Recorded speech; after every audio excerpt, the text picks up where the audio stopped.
And then of course when your event's a massive success and you've had loads of people visit and they've all had a great time, you want to get feedback from them about what they've enjoyed, what was good, what could be better, and we have various ways of doing that kind of evaluation. Evaluation is really, really important. Obviously, you need to know how things have gone.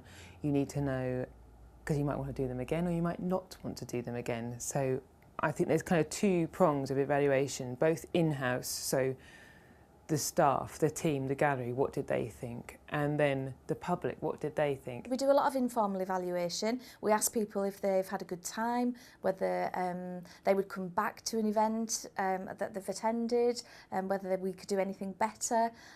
We do ask people, we have comments cards as well that people can fill in when we're not there, so we can get a real view of whether they've had a good time or not. And you'll get some people just saying, great, great, great, which is obviously brilliant, but it's when you get someone saying, actually, it was really good, but. So it's those buts you need to pay attention to.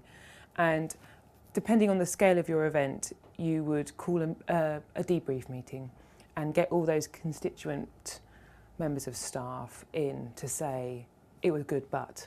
And it's those buts that you can take forward and work on and make better.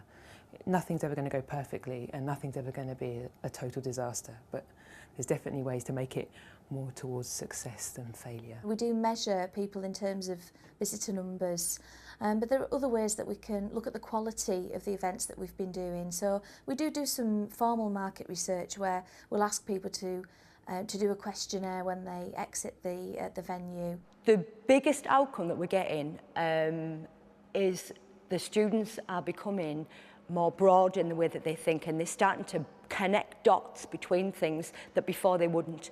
So where we'll start talking about surrealism, and then they'll start going, hang on, whoa, that's in a film, isn't that Hitchcock? Isn't that something else? And they're starting to see connections between things that before they wouldn't have done because they'd have done the media A level or they'd have done their art A level. Now they're seeing those connections because they know they've got to do that, and they've got to see how it works within a context. And that's one of the biggest things, really.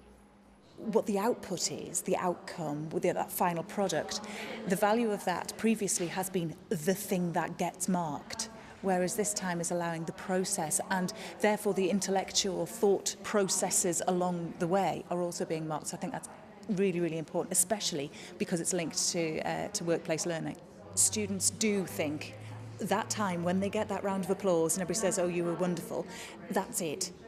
To be able to stop halfway through the process or a little bit of a way through the process and go, right, let's see where we're up to, let's take it back and let's try and critique what it is that we've done. What's the audience receiving at that point? How can you improve that performance? Can you see that mistake that you made there? Or can you see how fantastic that was and how can you create that further down the line?